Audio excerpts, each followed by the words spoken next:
Mengulas peta kekuatan dari laga timnas dengan Australia di Stadion Utama Gelora Bung Karno, Jakarta, kita bahas bersama pengamat sepak bola Wesley Huta Galung. Selamat sore, Bung Wesley. Selamat sore, Mas Ibrahim.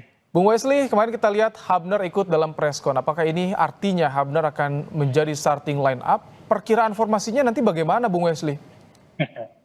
Biasanya dan aturannya setiap pelatih kepala dalam melakukan jumpa pers wajib membawa pemain yang akan menjadi starter di pertandingan besoknya.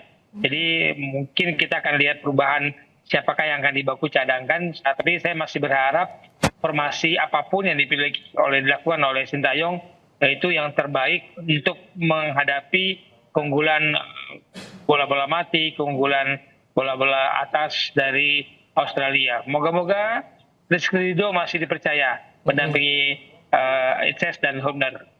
Jadi lini belakang kemungkinan Hubner, Jai Ijes sama Rizky Ridho. Siapa yang akan mengisi lini tengah kita nanti, Bung Wesley? Iya, Mas Ibrahim, ini kan situasinya kita harus percaya kepada pelatih yang menentukan komposisinya. Tapi kalau saya berharap Nathan itu mendampingi Ivar Jenner di belakang Tom Haye. Dan Tom Haye bisa leluasa bergerak, ada dua pengawal di belakang yang memberikan dia bola. Dan semoga Tom Haye bisa melakukan tembakan-tembakan jarak jauh yang akan merepotkan pertahanan Australia. Dan itu bola-bola muntahnya diterima dengan sangat baik oleh Rafael Struijk maupun Orang Mangun. Baik, artinya jika Hubner nanti main, ini pelapis kedua, pemain pengganti juga tentu kelasnya tidak jauh berbeda ya, Bung Wesley? Harus diakui ya, Mas Ibrahim, kedalaman skuad kita itu saat ini baik dengan kedatangan pemain-pemain dari Eropa. Kemudian pemain yang ada pun ketika melakukan diberi kepercayaan itu bisa membawa perubahan nyata dari aspek strategi permainan yang berubah.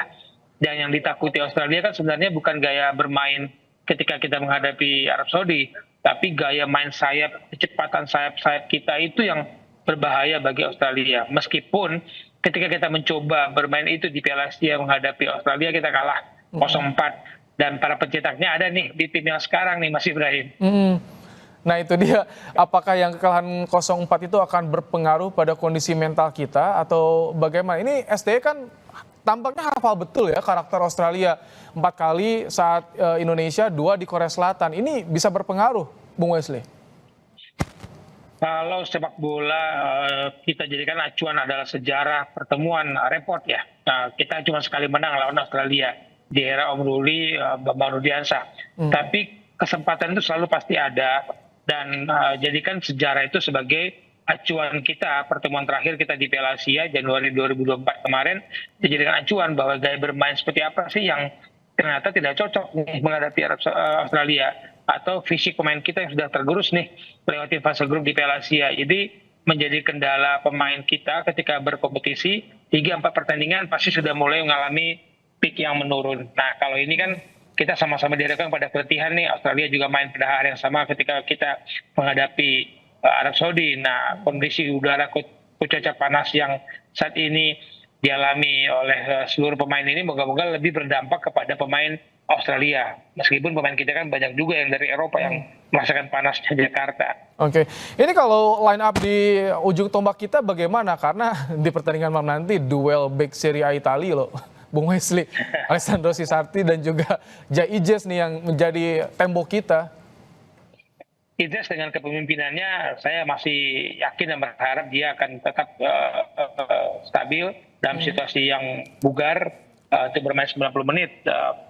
Di lini depan kita ya kita akui lah masih belum nemu striker yang bisa membuat perubahan. Karena kalau kita main dengan 3 striker, anggap dengan acuan kita Witan akan bermain kembali bersama Rafael Struijk dan Nathan. Ketika ada perubahan, siapa nih goal getter yang pemain nomor 9 yang benar-benar matang? Pemain kayak Ramadhan Sananta misalkan, itu kan yang benar-benar yang dibutuhkan untuk pemain nomor 9. Dulu kita masih punya era Bambang Pamungkas. Nah sekarang kan kita masih belum nemu nih pemain yang diaspora pun belum matang untuk berposisi nomor 9 itu. Rafael Struijk sebagai ujung tombak itu rasanya lebih akurat bermain sebagai pemain yang bergerak terus kiri dan kanan. Tapi kalau melihat performa dari Struijk juga itu Anda melihat ada progresnya kan, ada pelatih striker Korea Selatan juga yang dihadirkan ini. Ini terlihat pengaruhnya. pasti ketika dia dilakukan banyak pengamat, banyak penonton, lalu mencetak 2 gol tiba-tiba gitu kan. Ketika pemain seperti ini sekali keran dibuka, Mas Ibrahim, air itu ngucur terus. Tapi ya harus ada sumber airnya yang untuk dikucurkan, yaitu suplai bola dari para gelandang kita. Nah, jangan sampai suplai dari tadi saya sebut Nathan maupun Ivan Jenner dan Tom Haye ini nggak nyampe ke depan. Bagaimana mungkin dia membuka keran mengucur kalau airnya nggak ada kan gitu. Bung Wesley, ini kan Australia target membawa poin penuh, bermain total malam nanti. Ini bagaimana timnas kita menghadapi fisiknya jelas berbeda, ranking FIFA juga sangat terpaut jauh. Bagaimana pertandingan malam nanti? Ini kolektivitas permainan timnas akan sedikit diganggu atau bagaimana? Kalau pembandingnya Arab Saudi, peringkat Australia lebih tinggi lagi nih, 24 dibandingkan 56 peringkat FIFA. Tapi sama seperti Arab Saudi, Australia juga nggak sedang baik-baik aja. Mas Ibrahim, kondisinya sedang mengalami penurunan juga. Ketika menghadapi Bahrain kan mereka kepancing tuh dengan drama-drama, dengan gaya bermain Bahrain yang sangat cepat dan banyak melakukan acting di dalam lapangan. Nah, kita juga harus tahu cara merusak strategi dan cara merusak ritme permainan Australia. Bukan harus drama-drama seperti Bahrain, tapi kecepatan sayap kita itu pasti meletihkan dan sangat menyulitkan Australia. Oke, kita berharap sekitar 2 jam kurang pertandingan akan dimulai. Doa bagi timnas Indonesia dari seluruh rakyat Indonesia agar bisa meraih poin maksimal. Terima kasih Bung Wesley untuk waktunya di Kompas Petang.